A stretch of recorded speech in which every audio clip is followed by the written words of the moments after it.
So just a few specifics on Airways. I don't know if you might want to come a little closer. Well, I guess I don't know if we can do that or whatever. But if you're back, go ahead and pull your chair up over here because you're not going to be able to see. So just some specifics on Airway. You know, you can look at the, I've got some nasal trumpets and some oral airways, and we'll talk about those here in a second. But first things first, 100% oxygen in a hurry. You're chest pain patient, you know that your ambulance drivers are, you know, going to go. 100% non-ring breather max are perfect for that. They usually will only have one flap. Sometimes they'll have a full, this is a partial non-ring breather. They'll have one over both. So it's going to help so they don't get rid of so much CO2. They do a little breathing of their CO2. The little trick to this though, this is a clinical trick. It's not like a test question type trick, but is to just give this 1 second to completely inflate. That's what makes it the 100% oxygen. If this is not inflated, your patient is not getting the flow that they need. So with every breath, they use this reserve, okay? So 100% non-ring breather, in a hurry, 100% rich oxygen, good stuff, quick and fast. I like to show this because a lot of times you'll see like your 100% high flow. Somebody was telling me the other day they had like 100% heated high flow oxygen. On here, if they have, sometimes you'll get like water in this tubing, this corrugated tubing. If there is a dial here, this is where you titrate it. Okay, there's like a little blue dial right down the bottom. This is going to be on full or at least 10 liters for your dial. You're not going to titrate here, you're going to titrate right there. Did you guys know that? Yeah? No? Okay. So if it has one down here, take a look. I just would always just want to give you these little tricks because, you know, if you're in a situation where you need to titrate, you would feel silly if you went there if it was down there. Okay, so I'd like to show you that. That's the only reason I have that in there. Okay, so nasal trumpets and oral airways. So oral airways are only going to be used if your patient is comatose or very sedate, right? Because what if I put this in your throat right now, what would you do? Gag and vomit, right? Absolutely. So only comatose or almost asleep. If you have to place these on a patient, you go, well, you measure it nose to ear, kind of for placement for the size. This wouldn't be a bad placement for him. Upside down first, and then you flip it around in the back of the airway. Okay, because you don't want the tongue to get in there. You don't want to push the tongue down further. This is a wonderful tool to use. Like, let's say, for example, your patient's coming from surgery and they're still very, very sedate. They're coming in to pack you. A lot of times they'll put an oral airway in, and it just does a nice job of holding the soft tissue in place and keeping the tongue out of the way for the patients to wake up. A lot of times we would kind of have them like this even in recovery. And as they woke up, I can't tell you how many times I would have the patient pull this out and say, do you need this? Because they're awake. But anyway, if your patient is waking up, you need to take these out of the way because it will make them gag. Here's one for a peds patient. So really nice to hold soft tissue out of the way. These are our nasal trumpets, and they are great for keeping soft tissue out of the way from the nasal pharynx to the back of the throat. This is great for that patient that has copious amounts of secretions, and you're trying to not place an advanced airway. You're trying to keep their airway clear. So this you can kind of place, I have to use a smaller one than him, a little bit of lube, and it is much more tolerated. It's obviously not comfortable, but you can leave these in your patients, and it holds that soft tissue out of the way. Sometimes stroke patients over time lose that muscle tone, like in their neck. You know, that's kind of why they have trouble swallowing over time too. That happens with breathing. So it can kind of hold that soft tissue out of the way to help, just so they can pull that air from the bottom of their lungs in and out just a little bit more easy. Also, it's great for NT suctioning. So good old fashioned NT suctioning, but you can NT suction through the nasal trumpet. A little word to the wise, review your airway management ATI. There are questions from that module that you'll want to know. So as far as NT suctioning, trach suctioning, endotracheal tube suctioning, all of the process, there's step-by-step on all of those. They do a really nice job of that. Okay, so Jorge, I always make him have a heart attack at the mall. He's out mall walking, trying to be healthy, right? Doing his thing, grabs his chest, goes down and goes unconscious. So ambulance comes, they're bagging, okay? Bagmas ventilation. So the way I show that is a C to an E. C with your index finger and your thumb around the tip, and then an E is going to use to hold that jaw back, okay? And I'll be honest, when you do this, you're going to have to develop superhuman strength. You have to really get a good seal, because if you're bagging and it's coming around, you're not doing anything, okay? Anybody Bagmas ventilated? Yeah, you have to hold firm, right? And it's kind of a feel kind of thing. It's a muscle memory. Once you do it, you'll never not be able to do it. Bagmas ventilation, just have to hold that airway open. If they've had a neck injury, then you would do your jaw thrust, okay? All right, so Bagmas ventilation. They shocked him. He's in PEA now. We have got to get him to the hospital, or actually he's having a STEMI, and he's perfusing, but he's not breathing, okay? So we need to get him, where are we sending him? Cath lab. I don't know who said it, but I heard it, good. We're sending him straight to cath lab. He's not passing go, he's not passing the ER, he's going straight to cath lab. We need to place an advanced airway before he gets there, right? Okay, so we do not intubate as nurses, as new graduate nurses. We do not. EMTs, intubate. Respiratory therapists many times are trained to intubate, your APNs and your physicians. In ACLS, you have to demonstrate an intubation, but you are not certified to intubate. However, we need to understand every single thing about it before and after, okay?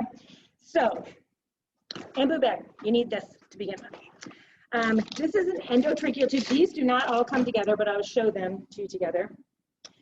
Here's your endotracheal tube. Here's your pilot cuff or your cuff. You need a 10 cc syringe completely opened and put in there. I don't know if you guys can see this, but that is your cuff at the end of your endotracheal tube. Okay, I'm going to deflate that, and I'll hold this up here. This is your cuff or your, yep, your balloon. Okay, you guys all see that?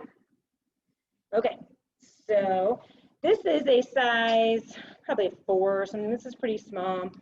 I'll show you a larger one. So depending on the size of the patient, you'd adjust the size of the tube.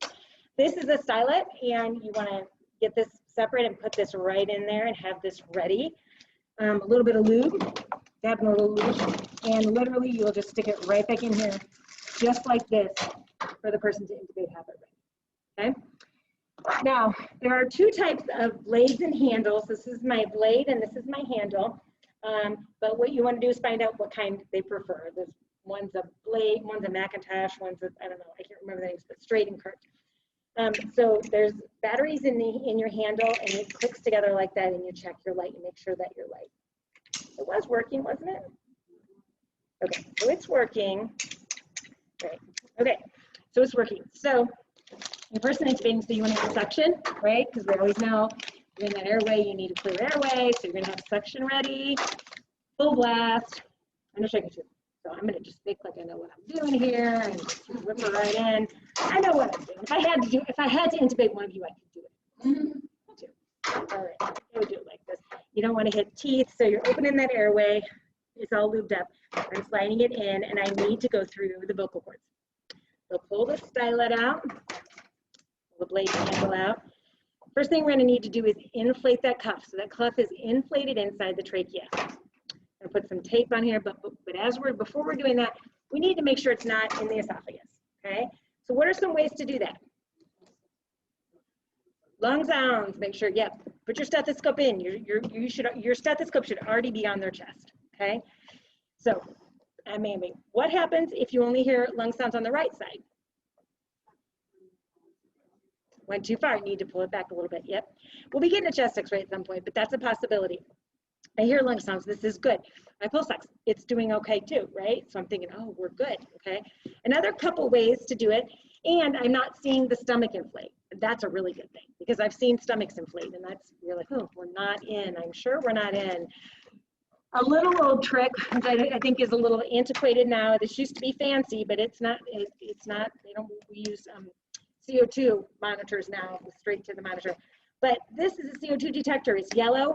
If CO2 returns, it pops purple. How nice is that? You can say, if it's, if you're in the stomach, it's not going to turn purple, right? Because you're not going to get CO2. It's a little CO2 detector. Okay. All right. So just a couple other, let me backtrack just a little bit about this little cuff. I'm going to have you be my lungs. So I'm going to hold on to this right there. And first time I've intubated, I'm all excited. I put my tube down and I start bagging. I'm all excited. I'm in, guys. I'm in. Okay, so feel the end. You probably feel some, okay? But it's sliding all around. It's like it's sliding all in and out of the mouth. We don't know how far down it is. It's sliding all around, okay? And Tamara's like, did you? Because, you know, she's nice. She's not trying to humiliate anyone. And they're like, oh, I did. Okay, well, now it's good. It's not sliding around anymore. Now, you feel a difference? That's your full tidal volume is being in and returned. Every single milliliter of air that I'm sending out is being returned to my ambu bag because I have a seal, right? Before, if I were the vent, I'd be sending out 500, maybe 250 would be getting to Tamara, 250 would be coming out of my mouth, right? Because the cuff is not sealed, okay? So now cuff pressures, you can hang on to that for just a second.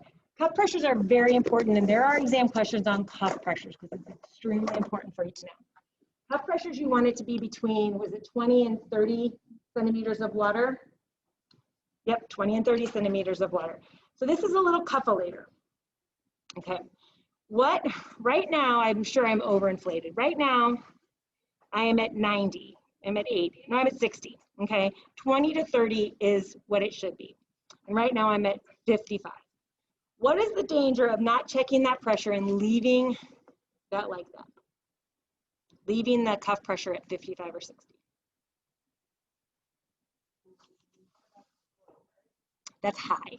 It's overinflated. Not barotrauma, but traumas are in the right direction. Not pneumothorax, that's what she said. That's pneumothorax. So that means if I would give barotrauma if I was like pumping really, really hard because it's going to go to the lungs. Right now, this is the trachea, and it's overinflated here, causing pressure, constant pressure against that tracheal wall. You can get necrosis because you can get no blood flow to the trachea. So you can get necrotic trachea, you can have perforation of the trachea, okay, over time. So that's important. So every, I think, 8 hours, I'd have to look at the policy, but every 8 hours, your cuff pressure has to be checked and monitored. So now it's too high, so I need to take just a little, I'm gonna take about a milliliter of air out, and I'm gonna check it. And now it's, oh my gosh, it's about 18, so it's under 20. The danger of being underinflated are a couple things. Right now, my vent is gonna beep because some of the air is coming out around the cuff and not returning to the vent. So my vent's gonna beep low pressure, okay? That's one thing. The other thing, we know our mouth has lots of secretions, right? Oral care is just uber important with our respiratory patients. Our mouths are dirty, nasty, dirty. No matter how clean we keep them, they're dirty. Our saliva creeps back down and it sits right on top of this cuff, okay? If your cuff is underinflated, where are those secretions gonna go? Right down into your lungs, okay? So, bad pneumonia, if you have, if this is underinflated, okay? Also, your tube can slip out. Your tube can move if it's underinflated, okay? So overinflated, what's the danger? Necrosis or damage to your trachea. Underinflated, what are two things? Pneumonia, tube can move, what's one more? Air leaking, so your vent's gonna beep. You're gonna get a low pressure on your vent, okay? Good. Okay, so now he's been intubated for a couple weeks now, and he's not weaning well. He's still on assist control, okay? He's not weaning well. It's not looking like he's gonna wean soon enough to get the endotracheal tube out. So we're gonna have to place the tracheostomy tube. They're not permanent. If we can get him weaned off the vent, we can take it out, and what they do is they downsize the trach cuffs every couple weeks and let it heal, and then they can remove them. So you've always seen people with like scars. So they are permanent, they can definitely be temporary. But he needs it because the endotracheal tube can cause damage to their vocal cords, their mouth, their throat, just Let me put my little thing back. Like a robot, I have it perfectly all set up. So we need to place the trach tube. Trach tube is exactly the same as our endotracheal tube as far as the cuff goes. There's a straight blade.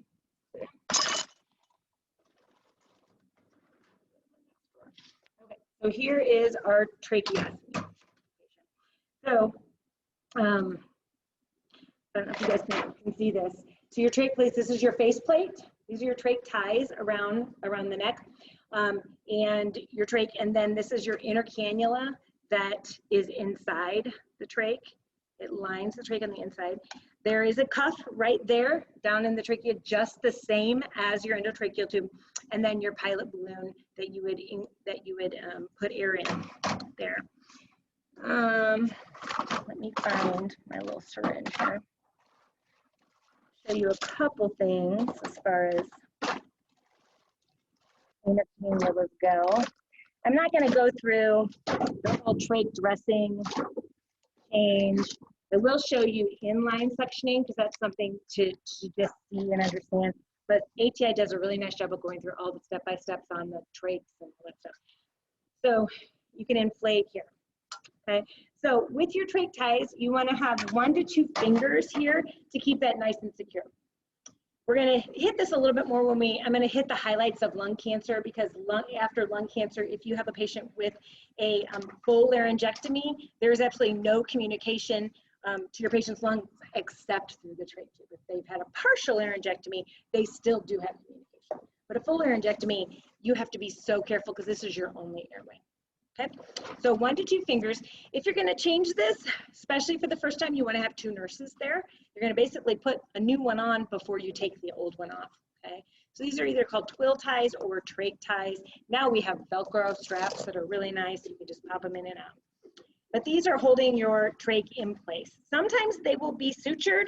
Sometimes they will not be sutured. It just depends on the surgeon, whoever puts them in. Here is your inner cannula.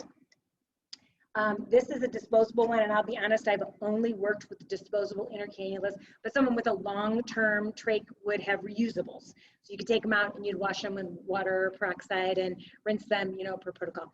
But these are changed every 24 hours and as disposable ones, okay? So you just want to have the exact size of inner cannula ready to go. This is a sterile, part of your sterile dressing change, you know, whatever part of the day. You would just remove that inner cannula, put it off to the side, and then place your new and clip it on into place. As you can see though, if you have, oh my goodness, I pulled this whole trach out, and that can happen, so you want to be very careful. So you have to pinch the sides to remove it. Poor guy, he's had this trach in for a while. This is, where'd my ambu bag? Oh, it's on the bottom, but this is what the ambu bag fits onto. When this is out, the ambu bag or the vent can't hook to him. So it's a very quick procedure. This is in and out very quickly. This is inner cannula. The reason why we need these is for airway security. If these become occluded or clogged, you change them, okay? If your trach becomes occluded or clogged and you don't have an inner cannula in, you gotta change the whole trach, and that's not good. So with the trach, you wanna have at least the same size trach and usually one size below at the bedside in case your trach comes out, okay? And we'll talk about replacing a trach if you have to. I've only had to replace a trach one time that a patient coughed it out. It's not fun and definitely not enjoyable, but you guys all might have to do that at some point.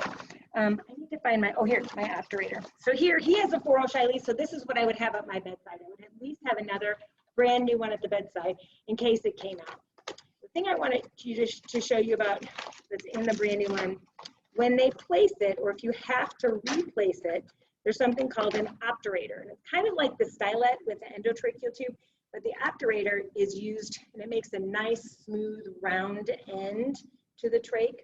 So if you make your incision, it's just a nice guide. They put it in, and then you take that obturator out immediately, okay? So that's the obturator, all right? It might have been a test question on obturators, because I always remember having to go through it. Okay, so one more thing.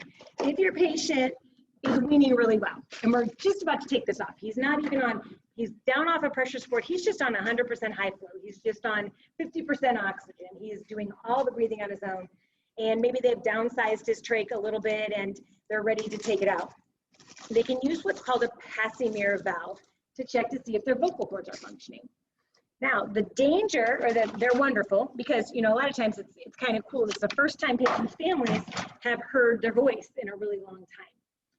Very, very careful. Speech therapy generally keeps these with them nowadays, but they used to just leave them in the rooms. The danger is this is a one-way valve. Right now, I'm going to put this on. His cuff is inflated, so this guy can only breathe in. He cannot exhale right now. What do I need to do before I put my Passy mirror valve on? Deflate the cuff, deflate the cuff. I never want a student to graduate from any of my courses to not understand that you have to deflate the cuff. Well, first you want to suction before you ever deflate. The two times you're going to deflate your cuff is if you're going to remove your endotracheal tube, your patient is going to be extubated. You always have to suction before you extubate or ever deflate your cuff, because we know all those secretions sit right on top of the cuff. So suction. And then we're going to deflate that cuff and then place the Passy mirror valve. Now he can breathe in, but all of the air is going to try to wiggle these vocal cords, and he's going to have communication, be able to communicate for a short period of time. And then it's just usually trial periods, and then they come out. Okay? You know, they always go to ICU and then they're gone. But no, you know, I know that the weakness, but as long as the air passes through the vocal cords, when I've heard them use the Passy mirror valve, it's just a weaker version of their voice, but they can still, you know, they don't have to necessarily relearn, kind of comes back. I answered that without even knowing I knew the answer, right? Okay, so I'm gonna show you inline sectioning. What you're gonna do most of the time at the hospital is it's considered a clean procedure, and the reason it's considered clean is because you just have to have clean gloves from the wall. It is sterile though, because everything inside of this system is sterile. Okay, so it's actually sterile, but you only have to have clean gloves. Clear as mud, right? So anyway, but if you ask for a nurse, it's only a clean procedure. Okay, so gloves. So whenever this button is pushed, the suction goes. But here's my suction. When the button is pushed, the suction goes. There's a little black dot. You can see this or not. There's a little black dot right at the tip. You want that black dot out beyond here anytime you're checking your suction. There is, and I don't have one, a little thing called a pinky, and it's a little pink vial. It kind of looks like a nebulizer that goes on the end of here. You would squeeze this because you want to check your suction, and you also need to rinse your catheter. So I'm going to squeeze a little fluid. I'm also going to suction at the same time. All right, my thing is working because the fluid is getting sucked back, and it's clear. There's my little black dot is beyond there, so that's good. Now, for suctioning, one hand always needs to be, and I always do my non-dominant hand holding the trach plate, the face plate and the trach, and the inline thing together, okay? Because easily this can just pop right off, and you can pull your trach out. So you want to be holding this in place, and at the, you know, kind of at the same time holding the two in place. So you only need one hand to suction. You're just going to run this down until you meet resistance or your patient coughs. Pull back just a little bit, and you suction continuously on the way out, okay? If you need to make a second pass because they're still congested, they're still anxious, they're still red, their respiratory rate's still high, their SAT's not good, you can make another pass. You can make as many passes as you need until your airway is cleared, and then suction continuously on the way out. It's different when you have the open suction kit. You have to do the twirling and the thumb off and on thing. If you look on ATI, you don't even have to waste your time on that one because we don't do that very much anymore. It's like an open system. But anyway, you have to do your thumb, and it's like intermittent with the suction. Although I shouldn't say that because there might be some floors that still do that, or even some outpatient facilities that might use suctioning like that. But anyway, okay, so that's inline suctioning. Hold the face together, run it down till you meet resistance, which is you're hitting the carina, and pulling back and suctioning at the same time. Okay. Knowing why your patients need to be suctioned, where there's a slide on all that. That's important. Something to remember, something to know. All right, I mean, that's kind of just the meat and potatoes of, you know, the airway stuff, to just get a chance to see it and look at it. Any questions? Okay, we're done. I will see you guys Wednesday.